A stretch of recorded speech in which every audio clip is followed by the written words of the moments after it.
Good morning. We are studying in the book of 1 Samuel, and we're just going to dive right in where we left off, chapter 11. Let me get turned there. And I've got, we left off about midway through this chapter, on verse 7.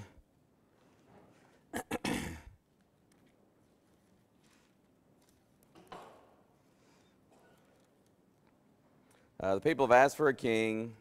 God has given them their request. We pointed out that seems that their sin was not so much in just asking for a king, but the motivation behind it. They're asking for a king because they just want to be like everybody else. They don't want a king because we want to choose a godly king who's going to lead us in the ways of the Lord. Seems that some of the sins of Eli and Samuel's sons perhaps led to this, but they don't even say that. They don't say, they do say your sons are not following in your ways, but they don't say we want somebody to lead us to follow the Lord. They want a military leader pretty much. They want to be like everybody else. So sometimes you ask God for something, you hound him, you bug him, and God says, okay, I'm going to give you what you want. And you're going to regret having asked for that. And that's what Samuel told him. So in chapter 11, there's this battle with the Ammonites. Israel's going to defeat the Ammonites. But of course, you have some people that say, at the end of chapter 10, some of them are saying, well, how shall this man save us? They despised him. They brought him no presents. But at this time, Saul is pretty humble, and so he holds his peace. He doesn't say anything.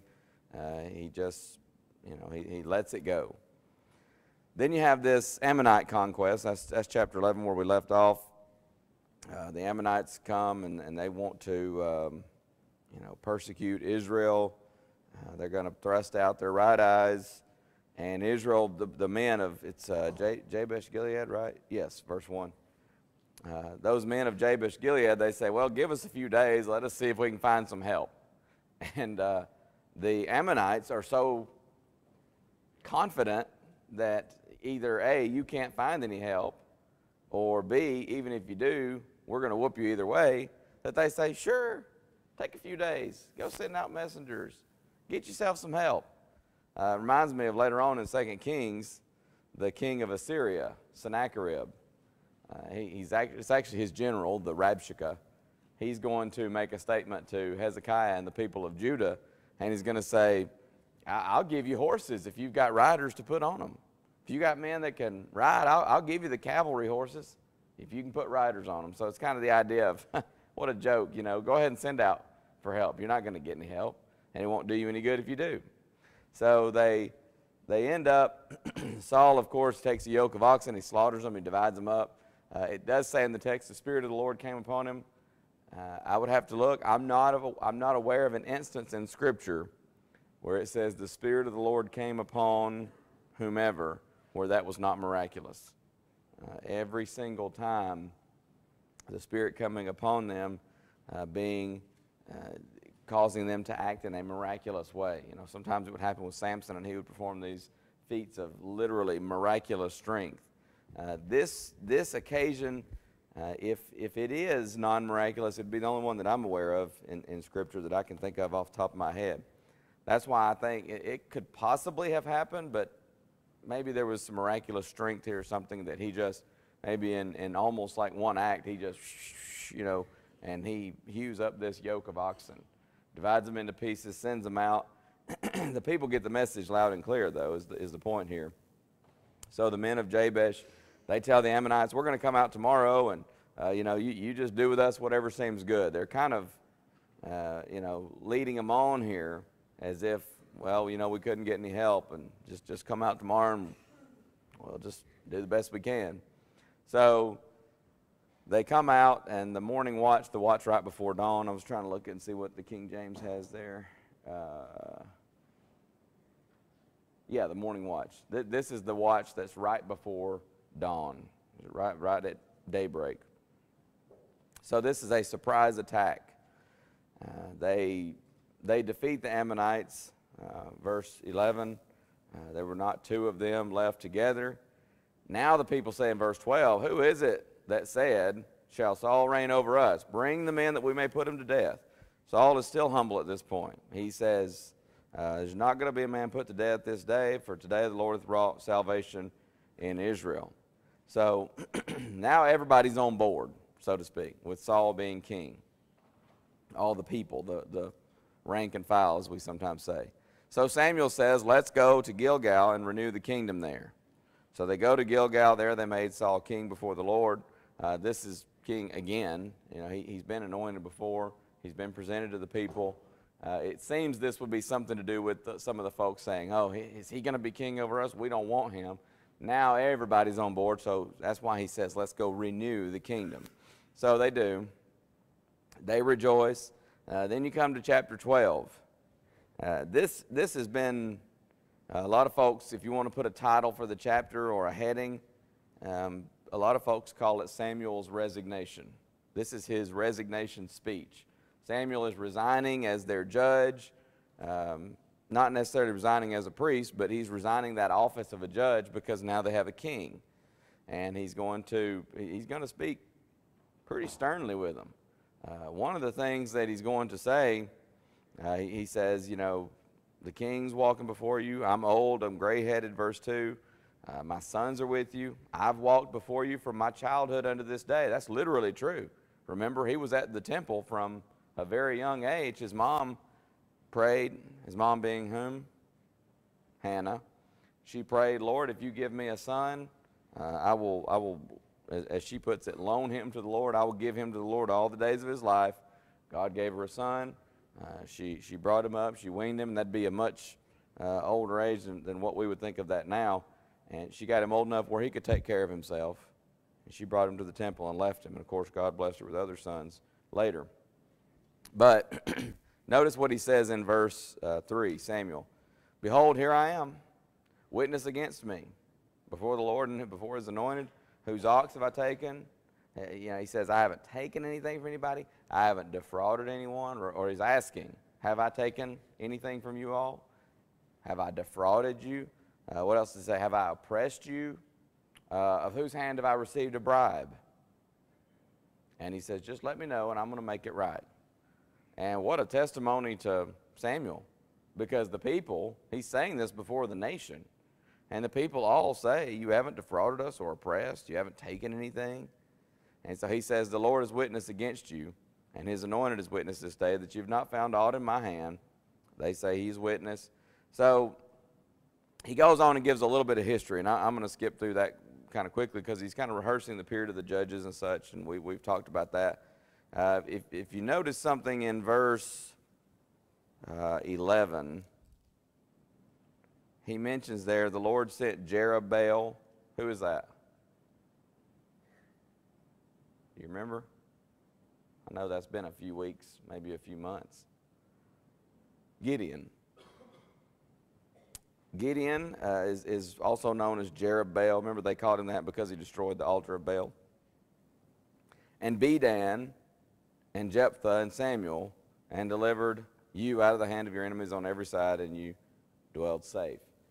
Bedan is the one that I just want to mention. This might be a copyist error where they just didn't quite copy the name Barak or Barak exactly right, and so it came translated across into English as Bedan.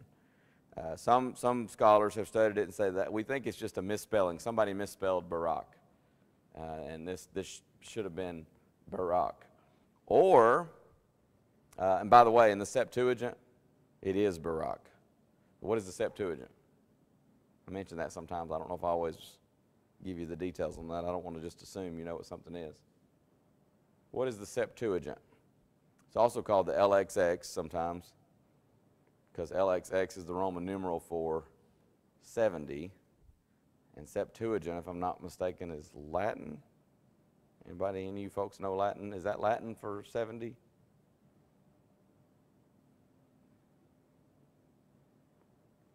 I think it is. Anyway, the Septuagint is the Greek translation of the Old Testament scriptures. Somewhere around the time of, I think it was technically a little after the time of Alexander the Great. I want to say it was 300-ish BC.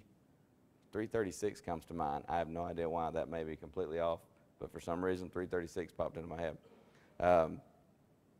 But somewhere around, like I said, I think it was a little after Alexander the Great, they decided Koine Greek was the language of the day. One of the things that Alexander the Great contributed, we've talked about this before, to the fullness of time and getting the world ready for the Christ to come into the world, is a nearly universal language. The Koine Greek was very flexible. There's that expression, the Greeks have a word for it. You could express so much thought because the vocabulary was huge in that language. And it began to spread. Alexander he didn't want to conquer people and say, well, I've conquered the Syrians and they're Syrians. He wanted everybody to be Greek. We're all Greeks. And, kind of like what we have in our country. It's not that way with everyone, but by and large, I tell people I'm not, you don't go back and look at your heritage and say, oh, I'm an Irishman or whatever. We're Americans. And that was what Alexander the Great wanted. And so one of the ways he would do that is he would try to spread that culture, that Greek culture.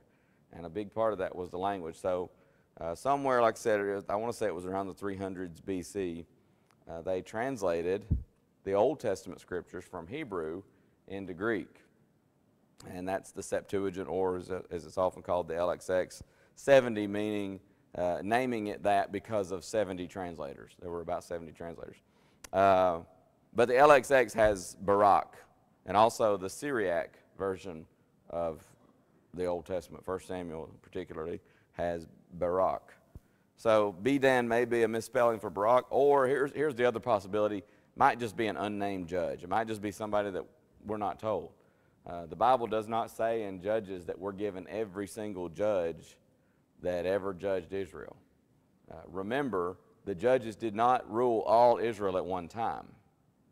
They were territorial. And sometimes, while one guy's over here maybe in the south or the east, another guy's up here in the north or in the west. And so sometimes they would overlap. So it could be another judge that we're not told about in Scripture.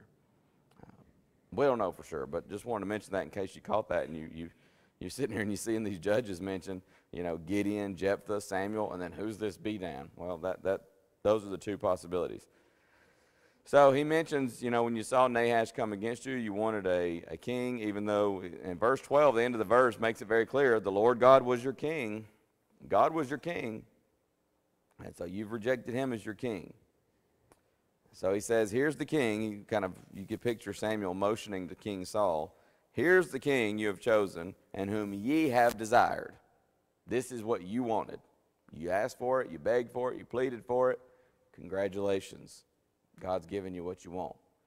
And he says, the Lord this day set a king over you. If you fear the Lord, serve him, obey his voice, not rebel against the commandment of the Lord, then both you and your king are going to do well. But, verse 15, if you don't obey the voice of the Lord but rebel, the hand of the Lord will be against you as it was against your fathers. He's pretty clear with them. You got two choices. You can follow the Lord and live with this decision, but you can follow the Lord going forward, and everything's going to be all right. Or you can rebel and not follow the Lord, and you and your king are going to be in big trouble. He says, now therefore stand and see this great thing which the Lord will do before your eyes. Is it not wheat harvest today? That's significant because during this time over there's just very, very little rain. That's why they harvest during that time, because you don't want your harvest to get rained on. You're trying to reap grain and thresh it and all this, and you want to do that before the rainy season starts, because that'll ruin your wheat, your barley, and so on. So he says, it's wheat harvest. It's not going to rain during that time. I will call unto the Lord, and he shall send thunder and rain, that you may perceive and see that your wickedness is great, which you have done in the sight of the Lord, in asking you a king. So again, he confirms this is wicked. This is sinful. We've already, I'm not going to rehash it, but we've already talked about the why. Would seem to be their motive in asking. But he says, you're going to see, I'm going to call to the Lord. He does, verse 18. God sends thunder, God sends rain, and the people greatly fear. Not only is it happening during a time, it can rain during a time when you don't normally get rain. I mean, that sometimes happens. There could be various reasons for that meteorologically, but it sometimes happens, right? But you couple that with the fact that Samuel says, God, send thunder and rain, and then boom, thunder and rain. That got the people's attention, and they knew this was a miracle. The people said unto Samuel, Pray for thy servants, verse 19, unto the Lord thy God, that we die not, for we have added unto all our sins this evil to ask us a king. They understand they've messed up. So they say, well, we want you to pray to God for them. Notice what Samuel says at the end of this chapter. Fear not, you've done all this wickedness, yet turn not aside from following the Lord, but serve the Lord with all your heart. And turn you not aside, for then should you go after vain things which cannot profit. For the Lord will not forsake his people for his great name's sake, because it hath pleased the Lord to make you his people. I don't know that I'd be as strong as one writer was. He said, he's really summing up all the way to the end of this chapter. But he says basically, he's got Samuel saying, paraphrasing what Samuel's saying here, you're a sorry bunch. And if you keep disobeying, you'll be punished. However, due to the promise with Abraham, God will still work his purpose through you. Again, I don't know if he's being that strong, but I think that's the gist of what Samuel is saying here. He's saying, look, you've sinned in asking for this king. You just want to be like everybody else. It seems he's saying prophetically, I know you're going to continue to sin. You're going to continue to go after vain, worthless, empty things that cannot profit and fall away from God. And you're going to suffer consequences for it. But God's not going to forsake his people.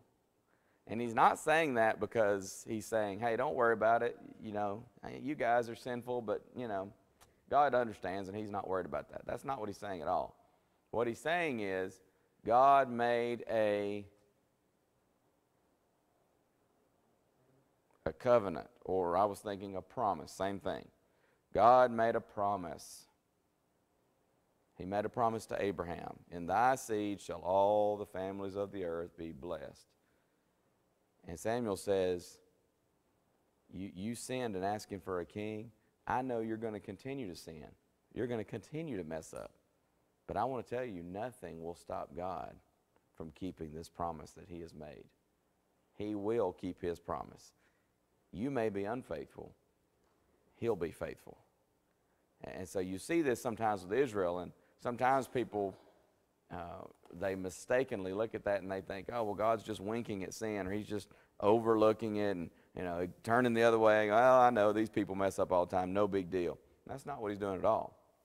But there are times when even in spite of sinful man and all the mistakes and all the foolishness of man, God is still working his scheme of redemption. You and I, we can't stop that. Never have been able to, never will. We could obey, we could disobey, we could be completely indifferent. But God's purposes in its context of the scheme of redemption, they're coming to pass.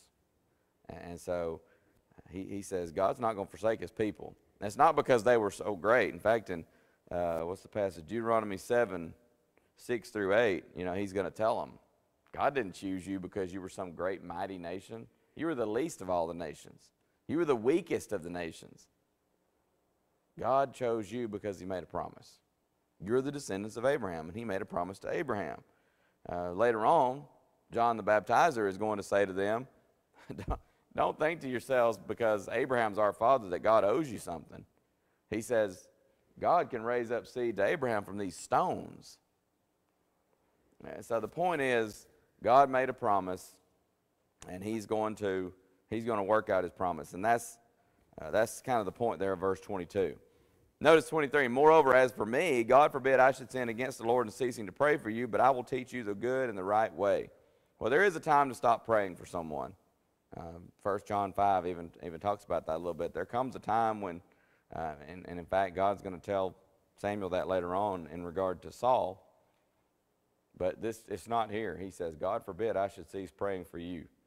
I'm going to teach you the good and the right way. He says, I'm going to keep teaching. I'm going to keep preaching. I'm going to keep trying. And then he says, verse 24, only fear the Lord and serve him in truth and with all your heart, for consider how great things he has done for you. Fear the Lord, that's reverence, respect. Serve him in truth. Serve him according to truth, that's according to his word. With all your heart. And then he says, consider how great things he has done for you. The idea there, consider, is think on it. Don't forget. You know, if God is constantly in your mind and you're thinking about it, we sometimes think of meditation as, sitting cross-legged and, humming and things like that. But in the Bible, meditation is the idea of just something that's just on your mind.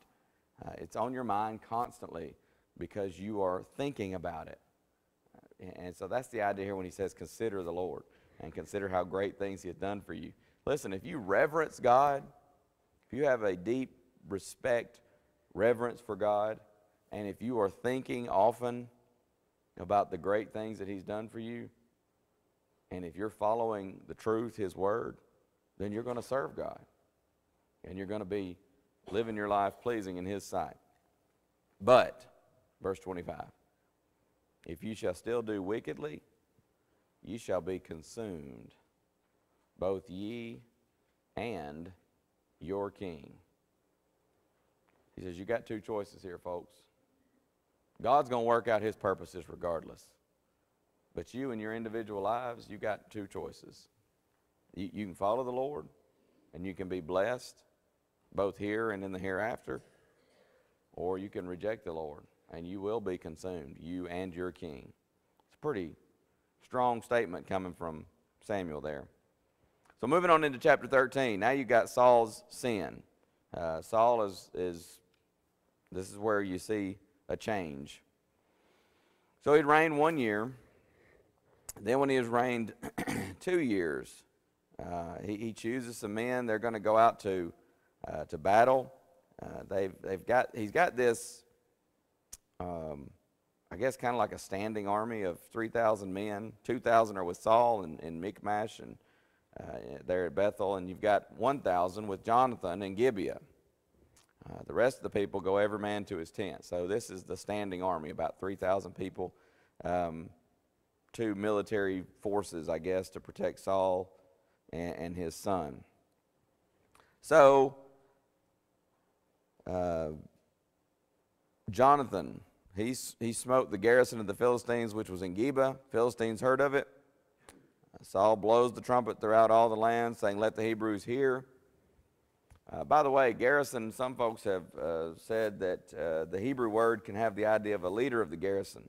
So it may be that Jonathan attacked and killed the leader of this garrison or this outpost of the Philistines. So Israel has had an abomination with the Philistines. That's verse 4. The people are called together after Saul. The Philistines gather themselves together to fight with Israel. 30,000 chariots, 6,000 horsemen. The people, the foot soldiers, in other words, were like the sandwiches on the seashore and multitude. So now the Philistines, they gather everybody together, and they're coming for revenge. When the men of Israel saw they're in a strait, verse 6, they're distressed. They hide themselves in caves, thickets, rocks, high places, and pits. These are the common people of the land, of course. Some of the Hebrews went over Jordan to the land of Gad and Gilead. Saul is yet in Gilgal. All the people followed him trembling. So he tarries 7 days. This goes back to chapter, I just went blank. I've got it in my notes. 10. This goes back to 1 Samuel 10, where Samuel told him, 7 days, I'm going to come to you to offer a sacrifice. He had told Saul this. So he tarried 7 days according to the set time. That's why it says the set time. If you read that and you wondered what set time, it goes back to all the way back to chapter 10. Samuel came not to Gilgal, and the people were scattered. Saul said, bring hither a burnt offering to me and peace offerings. And he offered the burnt offering. True or false? Saul is concerned about the outcome of this battle. True.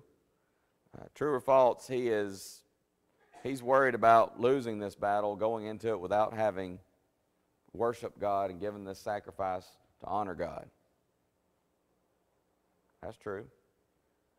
Is it true or false? He has good intentions here. I think he does.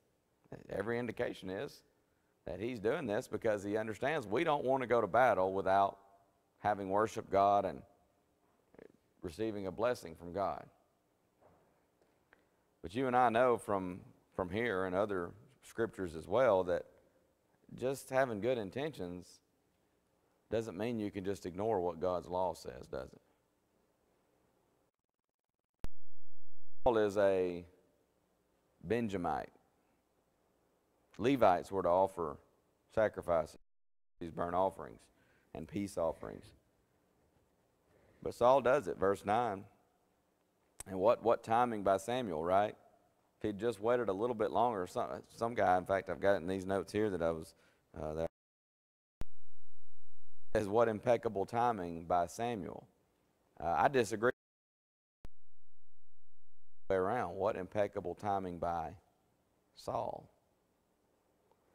because you could say, wow, Samuel showed up right as he's offering that. But you could turn that around, and really should turn that around clearly for the context here, and say, if Saul waits just a very short period of time, we're not given an exact number of minutes or whatever, but if he waits just a little bit, Samuel arrives, and this is a non-issue. But he got impatient. And again, part of me wants to say, well, man, he's nervous. He's worried about this battle. But I wonder also if maybe that wasn't, maybe some faith comes into play there. You're nervous, you're worried about this. What are you going to do in that situation? Do you trust God and say, I'm a Benjamite. I can't offer this sacrifice. I've just got to. Things don't look good, but this is what Samuel said. He said he's coming. I'm just going to wait until further instructions, either from Samuel or from God. I'm just going to wait and trust in God. Or are you going to say, I got to do this?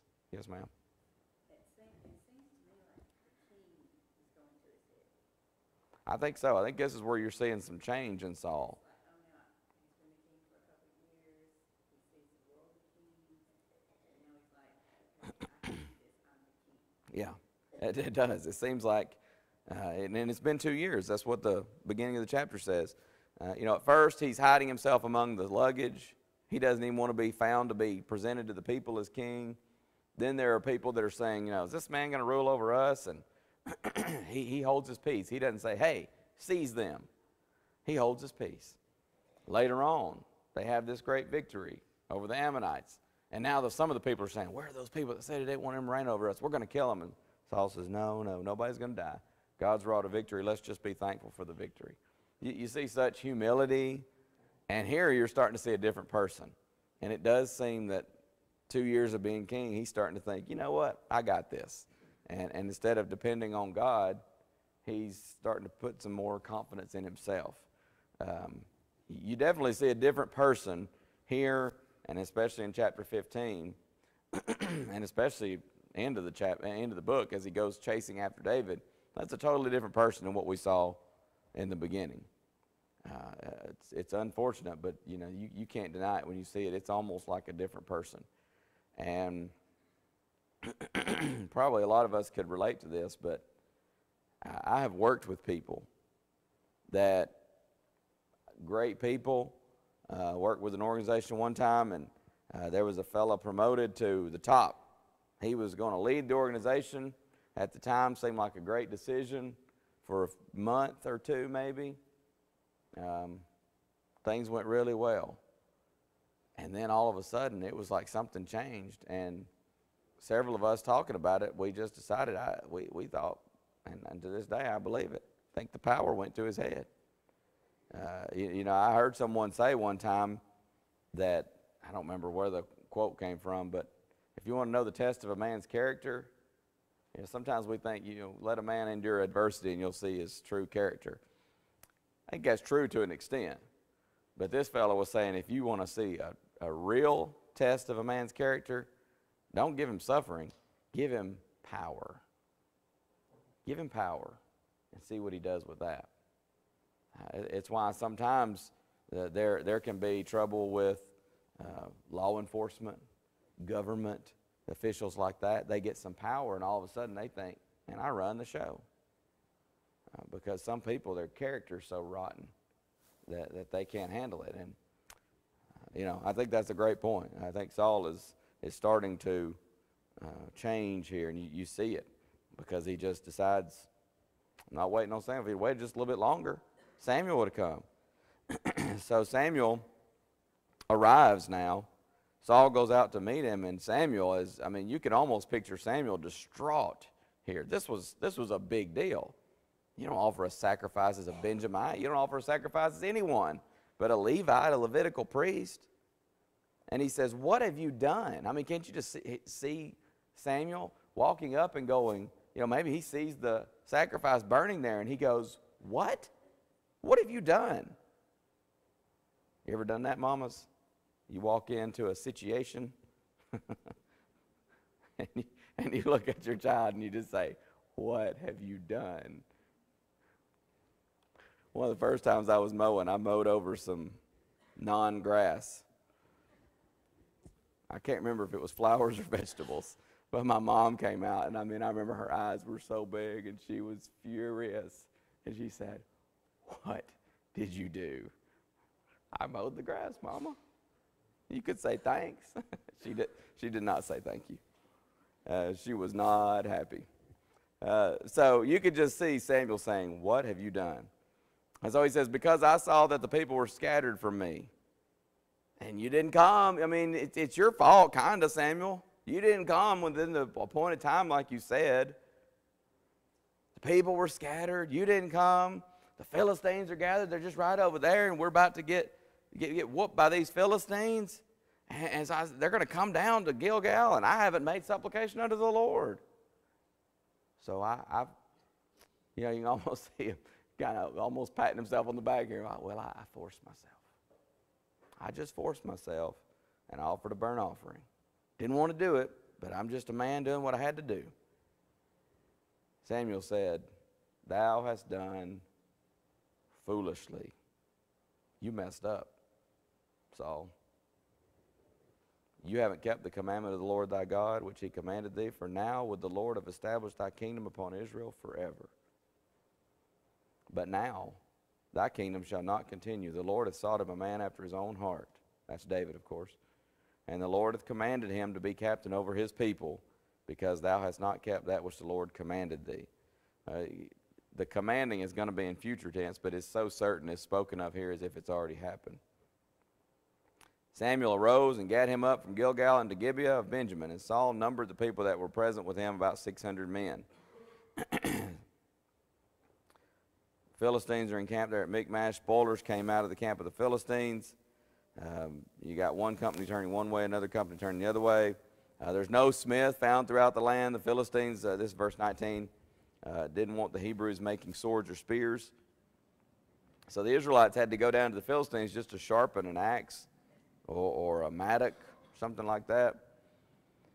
Yet they had a file for the mattocks and for the coulters and for the forks and for the axes and to sharpen the goads. So it came to pass in the day of battle that there was neither sword nor spear found in the hand of any of the people that were with Saul and Jonathan, but with Saul and Jonathan, and with Jonathan his son, was there found. And the garrison of the Philistines went out to the passage of Michmash.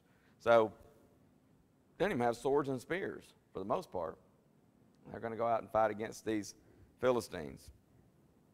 Sometimes we focus in on chapter 15, and that's a big, huge mistake by Saul.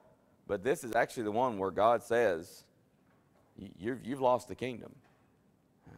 You sacrificed. You're not authorized to make that sacrifice, but you did anyway. You've done foolishly, and God has taken the kingdom from you. It's just a matter of time. He would have established your kingdom for a long time to come. And, of course, that's what's going to happen with David, right? Because David follows God. He wasn't perfect, but he follows God. God's going to establish his kingdom for years to come. And in fact, all through, even after the kingdom splits, the southern kingdom, it was always a descendant of David. And Matthew will trace that lineage right down to Jesus, the Messiah. So, yes, sir.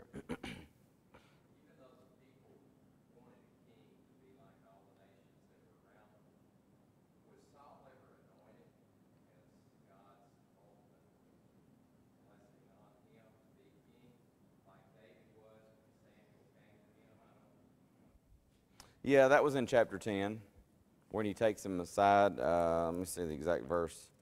He was asking, was Saul ever actually anointed? Yeah, 10 verse 1. Samuel took a vial of oil, poured it upon his head, and kissed him and said, is it not because the Lord hath anointed thee to be captain over his inheritance? So he was anointed. Now, several times he'll say, to the people, this was your choice. You wanted him. God's going to choose out David. Whereas the people, I don't know that the people chose Saul just to the man, but they wanted that type of person. He's above everybody else. He's tall, dark, and handsome, as we sometimes say. He's your stereotypical king. Whereas David's a little shepherd boy. He's out keeping the sheep. He's one of the youngest of the sons of Jesse. He's not king material, but God chose him. And, look how successful he was compared to Saul. So, good question, but yeah, he was anointed. Chapter 14, I would just, if you want to give it a heading, this is just Saul's rash vow. Basically, Jonathan and his armor bearer, they go over to this, another garrison or outpost of the Philistines. He says, I love this quote. Where is it? Verse 6. Jonathan said to the young man that bare his armor, come, let us go over to the garrison of these uncircumcised. It may be that the Lord will work for us. Watch it. For there is no restraint to the Lord to save by many or by few. He says, if God's with us and he's on our side, I don't care how many Philistines there are, we'll be victorious. And so he decides to come up with this test to see if God's going to be with him and give him a victory. And God delivers that sign, so they go and they kill a lot of Philistines. Then the word kind of spreads that they have, that this has happened. The earth quaked, verse 15. I don't know that that's a literal quaking of the earth. I think it's kind of a symbolic, the people, this kind of the rumblings. We even use that expression sometimes. There are rumblings around the office or whatever, or, kind of like as word spreads, there are rumblings, and that seems to be the indication here. And there's also a very great trembling. The watchmen looked. They see all this kind of going on. Saul says, find out who's gone. Of course, it ends up being Jonathan, his armor bearer. I was trying to summarize this chapter and get all the key verses. Verse 20, Saul and the people that were with him assembled themselves. They came to the battle, and behold, every man's sword was against his fellow. There's a very great discomfiture, so the Philistines have turned on one another.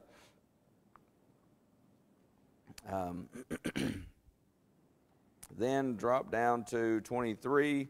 The Lord saved Israel that day, and the battle passed over unto Bethaven.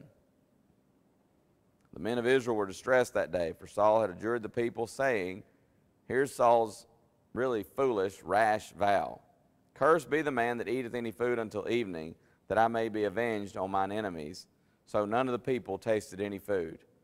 Now, if you've ever played a sport or done something that is very physically exhausting and requires a lot of physical exertion, can you imagine the stupidity of your coach right before the game saying, or maybe even, the morning of the game saying, cursed be anybody who eats a drop today. Nobody eats or drinks until we've won this game. And you're kind of thinking, Coach, going to kind of deplete a lot of bodily stores here as we play this game. This is going to be pretty exhausting. And you just said nobody's going to eat or drink until we've won the game. Going to be hard to win in that situation, isn't it? So Saul's ridiculous, foolish vow is, they're in the midst of a battle. How much more exerting is that? There's all this adrenaline, but nobody's going to eat. And, of course, Jonathan doesn't know about this. Long story short, Jonathan comes. He's got this staff in his hand. He sees this honey. This honey's all over the ground, and the people see it, and they want to eat. They're starving. They've been fighting. They can't because Saul's pronounced a curse. Jonathan does. He didn't know about it. He eats. Then they end up doing casting lots, and they find out it was Jonathan. And Saul even says, even if it was Jonathan, my son, he's going to die, the person that's done this, because I pronounced this curse. They take Jonathan aside, and they find out it was him. And you know what Saul says? You're going to have to die, Jonathan. So why didn't he die? The people actually intervene here. Saul is just very near to facing a revolt. And the people say, Jonathan's not going to die. Oh, no. He wrought the victory this day. You're not going to kill Jonathan. It's almost like they're saying, you're stupid, Val. If you hadn't even made that, we're not going to kill the hero of the day. And so Jonathan is spared. And the people, they basically rescue him. Also, when they win the victory, they rush on the spoil so fast because they're starving literally to death at this point. They begin to eat the animals with the blood, sinning in that. Now, again, people had choice in the matter, but Saul encouraged that because of his really, really foolish, rash vow. And so they win the victory that day, and then when that brings us up to chapter 15, and we'll pick up there, Lord willing, next week, and we'll see Saul gets back at it again, making some really serious, foolish decisions. Thank you very much. We'll have a break before worship.